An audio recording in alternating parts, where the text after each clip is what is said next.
ဒီနေ့မှာမိရှုသန့်တွင်ဖွားမြင်ကြတဲ့ရင်သွေးရတနာတွေအတွက်ကတော့မဟာဘုတ်ဗေဒနိယတနင်္လာနေ့ဘွားပုတ္တိဘွားဇာတာရှင်တွေဖြစ်ကြပါတယ်ပုတ္တိတို့ရဲ့သဘောတရားအရကြော်စောဖို့ခက်ခဲတော်လဲစ조사အားထုတ်မှုတို့အတွက်အောင်မြင်မှုအသီးအပွင့်တွေကိုအထူးထူးခြားစွာရတဲ့ဇာတာရှင်တွေဖြစ်ကြပါတယ်ခင်ဗျာဒီအစီအစဉ်ကိုစောင့်မျှော်ကြည့်ရှုစင်တစိုက်အားပေးနေတဲ့ခုနှစ်ရက်သားမိအားလုံးမင်္ဂလာပါကျွန်တော်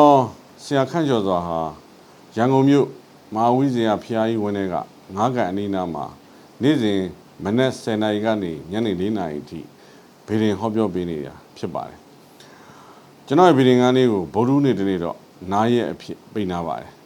ဗေဒင်မေးမြန်းကြတဲ့သူတွေအားလုံးတို့အတွက်ကျွန်တော်အဆောင်အစီရင်တွေဆောင်ရွက်ပေးလိရှိပါတယ်ရပ်ဝေးကနေပြီးတော့ဒီလိုကြည့်ရှုအားပေးနေကြတဲ့ခုနှစ်ရက်သားသမီးတွေကငွေကြေးလက်လာဘအတွက်အဆောင်အခြေမြင့်တာရဲ့အဆောင်ကန်ထူးကန်ဆွမ်းစေတဲ့အဆောင်စမ်းပွင့်လက်ပွင့်စေတဲ့အဆောင်ကျမ်းမာရေးကောင်းစေတဲ့အဆောင်အသက်အန္တရာယ်ကင်းစေတဲ့အဆောင်စသည်အပြင်အဆောင်အစီရင်အမျိုးမျိုးတို့ကိုအလိုရှိရဆိုရင်တော့ဒီဗေဒင်ရရမီဒီယာ page က Messenger မှာတစ်ဆင့်မိမိရဲ့အမည်မွေးသက်ကလေးနဲ့လိုချင်တဲ့အစီရင်ကိုမှာကြားနိုင်ပါတယ်အစီရင်ရဲ့တန်ဖိုးကတော့ကြောပွဲတစ်ပွဲလှူဒန်းရတဲ့ကုသိုလ်ငွေလှူဒန်းပေးရမှာဖြစ်ပါတယ်ခင်ဗျာခုနှစ်သားသမီးတွေအားလုံးကျွန်တော်တို့စီရင်ပေးတဲ့အဆောင်တွေအစီရင်တွေကိုဆောင်ရွက်ခြင်းအပြင်လောကီချမ်းသာအဖျားဖျားကိုအဖက်ဖက်မှရရှိပါစေလို့ဆုတောင်းမေတ္တာပို့သ၍အစီရင်များစီရင်ပေးနေကြောင်းဒီနေရာပဲကိုယ်တိုင်ကိုယ်ကြကြေညာမောင်းခတ်လိုက်ပါတယ်ခင်ဗျာ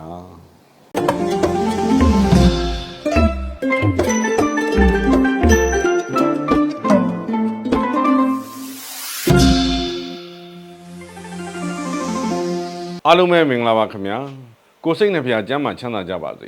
ေဒီအစီအစဉ်ကိုဗေဒင်ရရမီဒီယာကစီစဉ်တင်ဆက်ပြီးတော့အောင်ထူးဆန်းဗေဒင်ရရကမှအဓိကစီစဉ်တင်ဆက်ထားတာဖြစ်ပါတယ်ခင်ဗျာဒီနေ့ဟာ2025ခုနှစ်ဇွန်လရဲ့လက်ပြနှုတ်ဆက်တဲ့30ရက်နေ့ဆိုတဲ့လကုန်ရက်မင်္ဂလာကိုရောက်ရှိလို့လာပါပြီဖြစ်ပါတယ်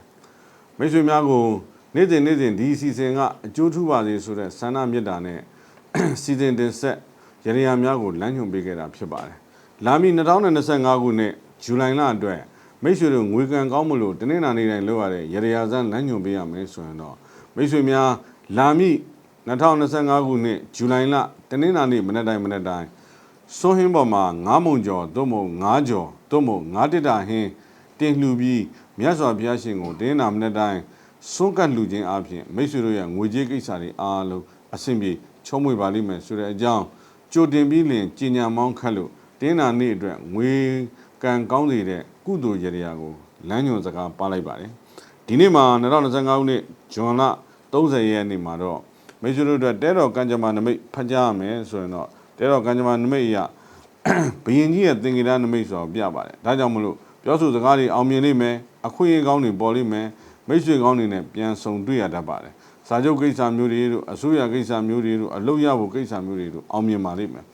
်မိမိတို့ရဲ့ရည်ရွယ်ချက်တွေအောင်မြင်ဖို့လို့အတွက်ဒီလိုနေ့မှာညောင်ပင်ကိုရေသွန်းလောင်းပြီးဆူတောင်းခြင်းအပြင်တိတိတသာထင်ထင်ရှားရှားကောင်းကျိုးမင်္ဂလာချမ်းသာများရပါလိမ့်မယ်ခင်ဗျာဒီနေ့မှာမိရှုသန့်တွင်ဖွားမြင်ကြတဲ့ရင်သွေးရတနာတွေအတွက်ကတော့မဟာဘုတ်ဗေဒနိယတနင်္လာနေ့ဘွားပုတ္တိဘွားဇာတာရှင်တွေဖြစ်ကြပါတယ်ပုတ္တိတို့ရဲ့သဘောတရားအရကြော်စောဖို့ခက်ခဲတော်လဲစ조사အားထုတ်မှုတို့အတွက်အောင်မြင်မှုအသီးအပွင့်တွေကိုအထူးထူးခြားစွာရတဲ့ဇာတာရှင်တွေဖြစ်ကြပါတယ်ခင်ဗျာဒီနေ့မှာကြောက်တဲ့မွေးနေ့ရှင်တွေအတွက်ကုသိုလ်ရတရားလမ်းညွှန်ပေးရမယ်ဆိုရင်တော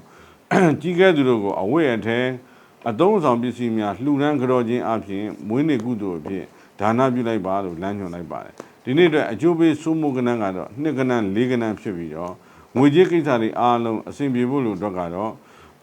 ့ရေတ္တဝါတွေကိုအစာဒါနပြုပြီးငွေကြေးကံကောင်းမှုအတွက်ဆုတောင်းလိုက်ပါခင်ဗျာစတိုးတိုင်းတွေကုန်စုံတိုင်းတွေလက်ဖက်ရည်တိုင်းတွေစားသောက်ဆိုင်တွေမှာရောင်းပန်းသာဝယ်ပန်းလှဖို့လို့အတွက်ကတော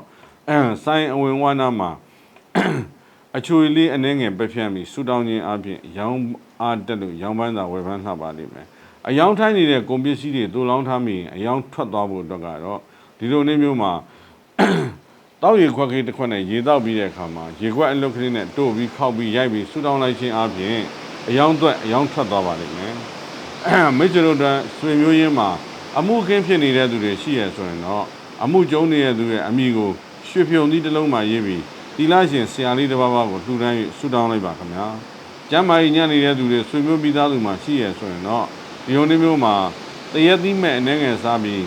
ကျမ်းမာဖို့အတွက်ဆုတောင်းလိုက်ပါခင်ဗျာအခြေအမြင့်တိုင်းအိမ်တော်ကြီးစိတ်ချမ်းသာပျော်ရွှင်မဲ့နေ့ဖြစ်ကြောင်းမင်္ဂလာအဟောကိန်းထုတ်လိုက်ပါတယ်ခင်ဗျာဒီစီစဉ်ကိုနေ့စဉ်မပြတ်ကြည့်ရှုအားပေးနေကြတဲ့ခொနည်းသားသမီးအပရိသတ်များအားလုံးဒီနေ့ရတရားတွေအသီးသီးဆောင်ရွက်ကြပြီးတော့အကျိုးထူးအနန္တရှိကြပါစေလို့ဆုတောင်းမေတ္တာပို့သလိုက်ပါတယ်ခင်ဗျာလိုရာဆန္ဒပြည့်ကြပါစေခင်ဗျာ